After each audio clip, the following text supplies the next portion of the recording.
Imperative sentence की passive voice कैसे बनाएं? क्या होता है इम्पेरेटिव सेंटेंस? इम्पेरेटिव सेंटेंस को कैसे पहचानें? कितने प्रकार होते हैं इम्पेरेटिव सेंटेंस? आज हम इन सभी टॉपिक पर अच्छे से अध्ययन करने वाले हैं, भली-भांति अध्ययन करने वाले हैं। अगर आप इम्पेरेटिव सेंटेंस की पैसिव वॉइस पढ़ना चाहते हैं, जानना चाहते हैं, तो आप बहुत ही सूटेबल और बेस्ट यूट्यूब प्लेटफॉर्म पर आ चुके हैं। तो आप कृपया वीडियो को स्किप न करिए और पूरा वीडियो देखिए, जैसे ताकि आप ज्ञान को अर्जित कर सकें, नॉलेज को गेन कर सकें। जी हाँ दोस्तों, नमस्कार। Welcome back once again on my YouTube platform. I am Vinay Kumar. At present you are watching me and I am going to teach you the topic of active voice and passive voice. The topic is the most and very favorable and very interesting topic, which name is imperative sentence. आज हम imperative sentence के बारे में अध्ययन करने वाले हैं। imperative sentence को कैसे हम पैसिव वॉइस में बदल सकते हैं, ये सब हमको देखने वाले हैं। तो कृपया आप अपने तैयारी में लग जाइए, कॉपी कलम लेकर के तैयार हो जाइए और जो भी इम्पोर्टेंट चीज़ें हैं उसको आप नोट करते जाइए, ताकि कहीं भी महत्वपूर्ण चीज़ आपसे स्किप ना होने पाए। तो देखिएगा, इम्पेरेटिव सेंटेंस IMPERATIVE की पैसिव वॉइस बनाना।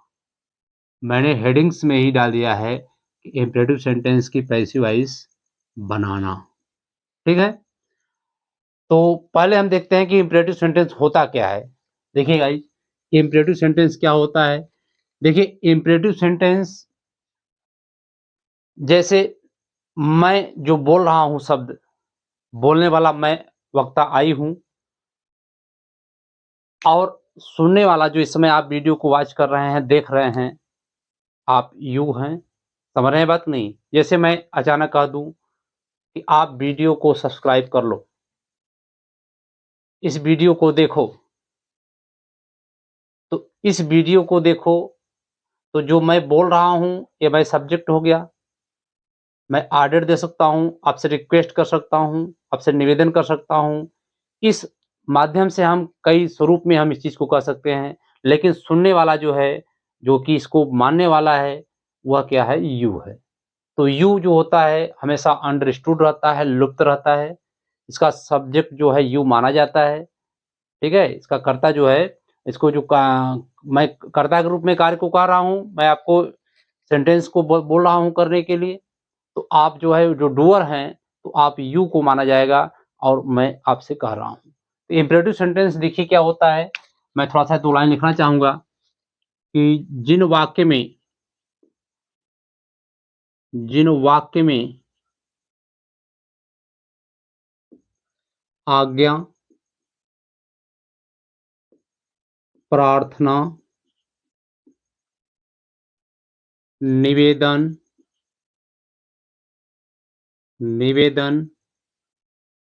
प्रस्ताव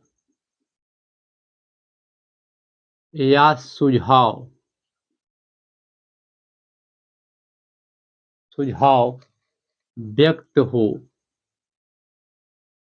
व्यक्त हो उसे इम्पेरेटिव सेंटेंस कहते हैं। उसे इम्पेरेटिव सेंटेंस कहते हैं। ठीक है, अगर मैं इसको स्ट्रक्चर के रूप में या कह सकूं, मैं इसको परिभाषित करना चाहूं, तो इस तरह से हम कर सकते हैं। जिन वाक्य में आज्ञा, प्रार्थना, निवेदन, प्रस्ताव या सुझाव व्यक्त होता हो उसे इम्पेरेटिव सेंटेंस कहते हैं। इम्पेरेटिव सेंटेंस हमेशा फिनाइट वर्ब से प्रारंभ होती है, मतलब मुख्य क्रिया की पहली अवस्था से प्रारंभ होती है।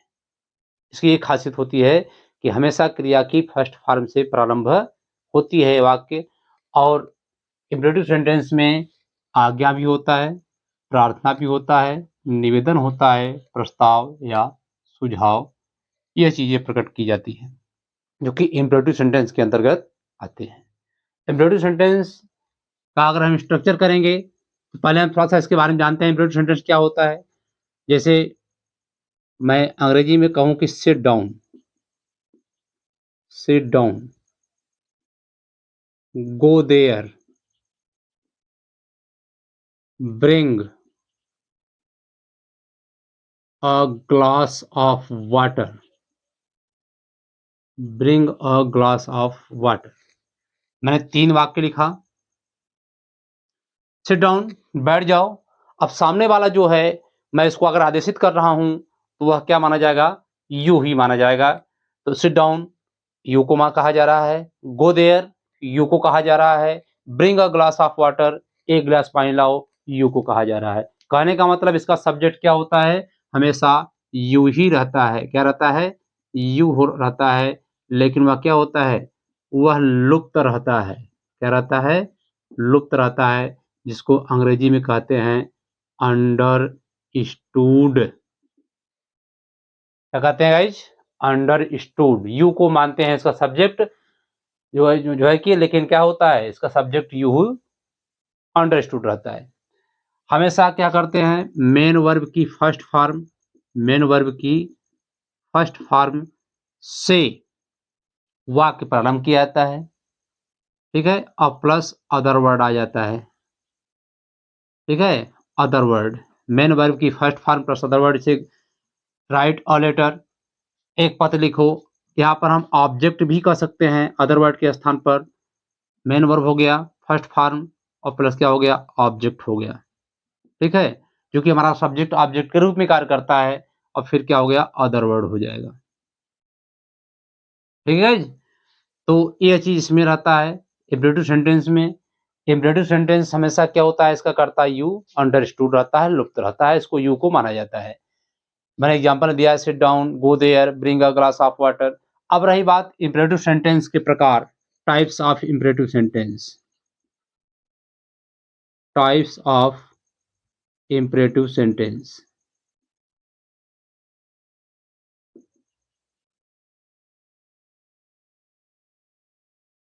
टाइप्स ऑफ इम्परेटिव सेंटेंस, यह 2 प्रकार का होता है। ठीक है, एक होता है, मैंने बताया पूरा जो होता है आज्ञा, प्रार्थना, निवेदन, प्रस्ताव, सुझाव सब होते हैं।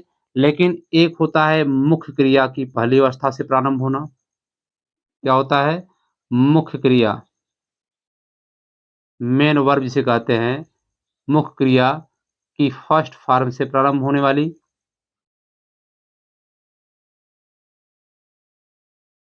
फर्स्ट फॉर्म से प्रारंभ होने वाली,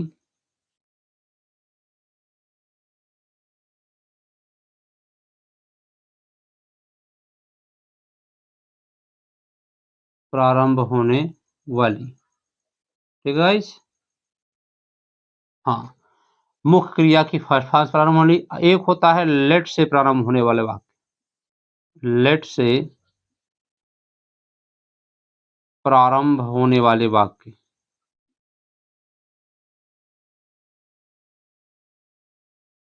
लेट से प्रारंभ होने वाले वाक्य। तो इम्परेटिव सेंटेंस हम 2 तरह से अध्ययन करने वाले हैं। एक चीज और है महत्वपूर्ण चीज कि इम्परेटिव सेंटेंस की कभी भी इंट्रोगेटिव सेंटेंस नहीं बनाई जाती है।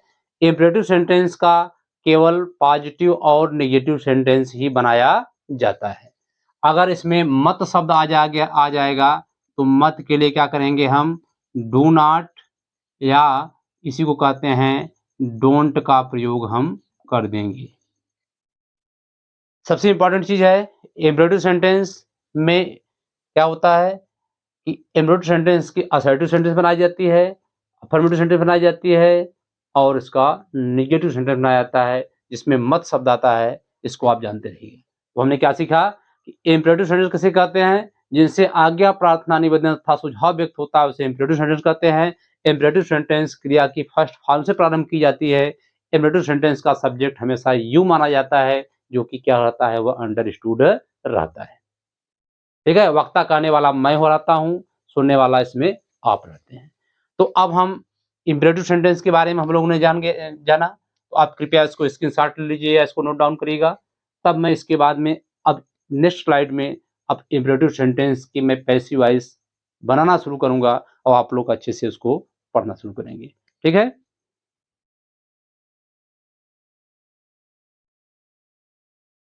जी हाँ दोस्तों, वेलकम बैक वंस अगेन।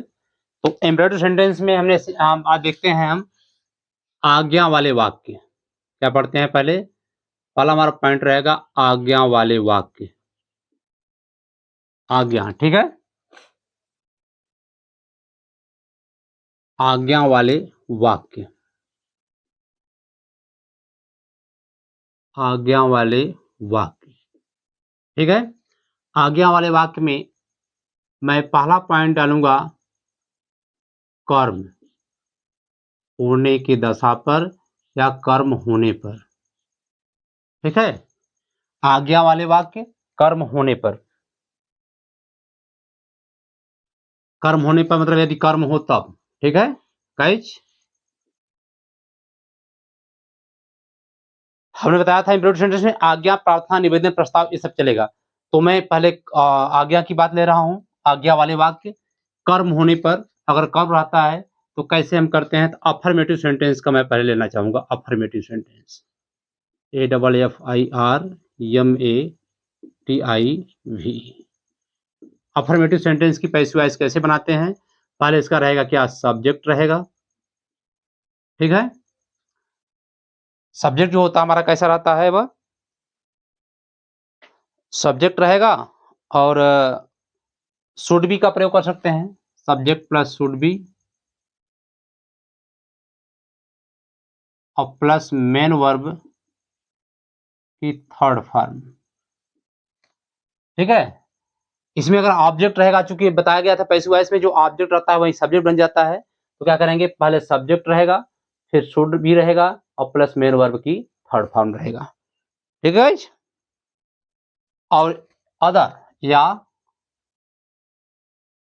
वाक्य को हम पैसिव वॉइस में पहले लेट लगाएंगे और प्लस सब्जेक्ट। वह सब्जेक्ट किस रूप में रहेगा हमारा? वह सब्जेक्ट हमारा ऑब्जेक्टिव केस में रहता है। किस में रहता है? ऑब्जेक्टिव, ऑब्जेक्टिव केस में रहता है। ठीक है, ऑब्जेक्टिव केस में रहता है। देखिएगा गाइस, ऑब्जेक्टिव केस में रहता है और इसके बाद में plus be plus main verb की कौन सी फॉर्म रहती है? Third form. इसको हम ऐसे भी बना सकते हैं। ठीक है,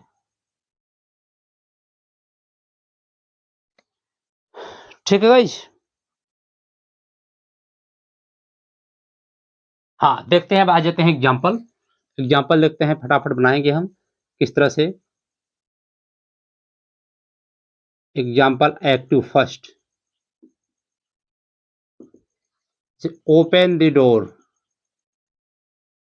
ओपन द डोर।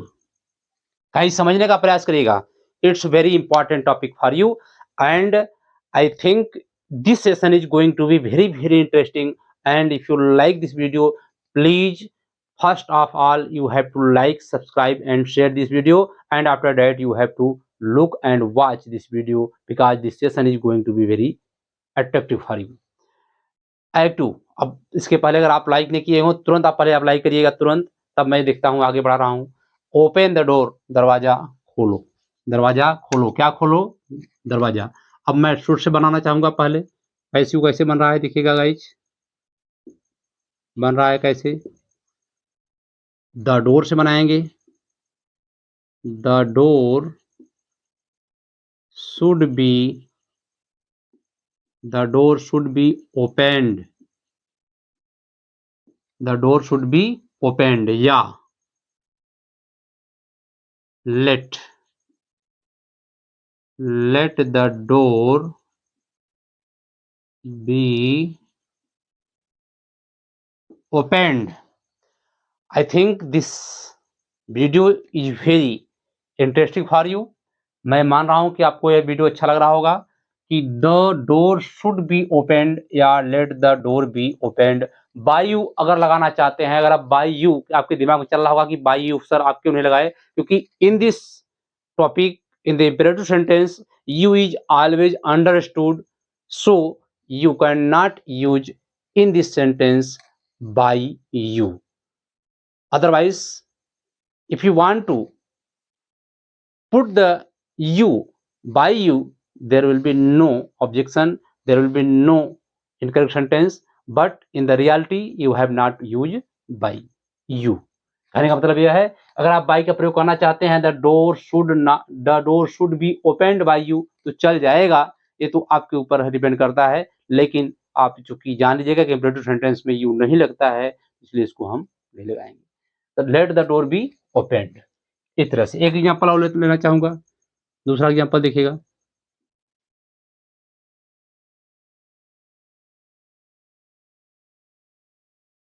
हाँ, bring a glass of milk, bring a glass of milk, ये ऑर्डर की बात कहा जा रहा है, एक गिलास दूध लाओ। तो मैं पहले बनाना चाहूंगा, लेट के द्वारा बनाना चाहूंगा।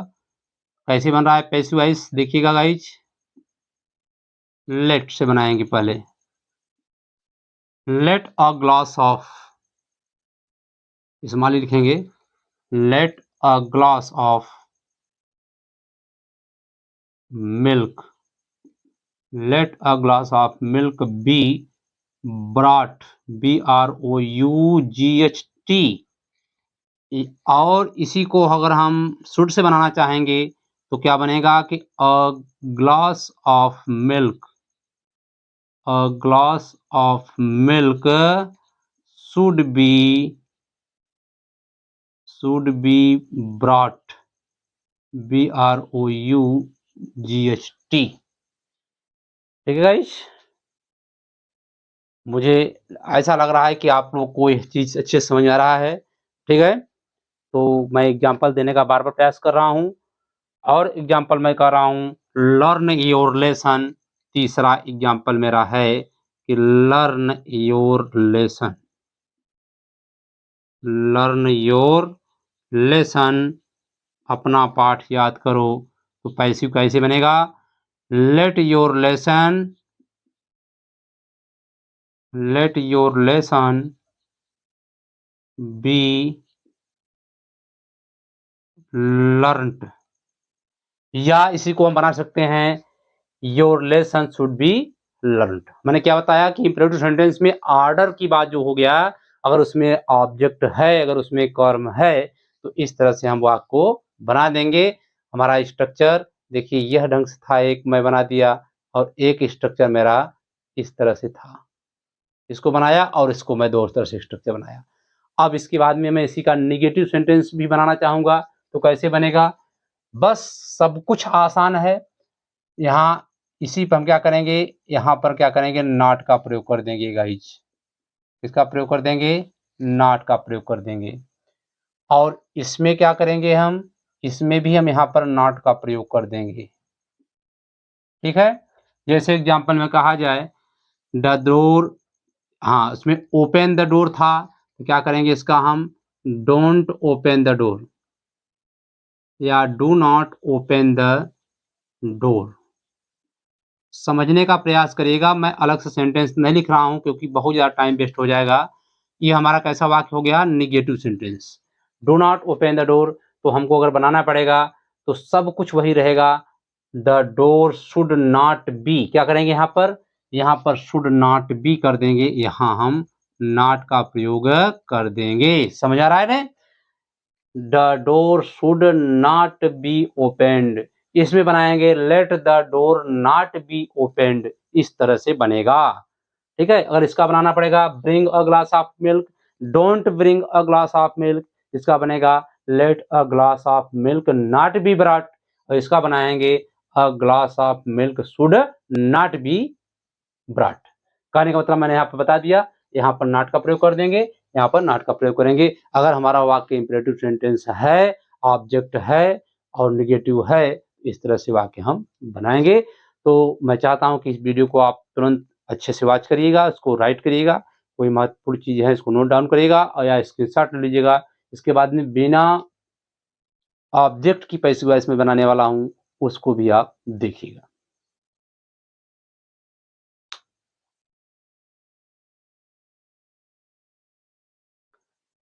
लेकिन दोस्तों एक बात है, वीडियो बहुत ज़्यादा लंबा हो जा रहा है, तो मैं I am sorry to say you have to wait for another video till I am ready to make another topic.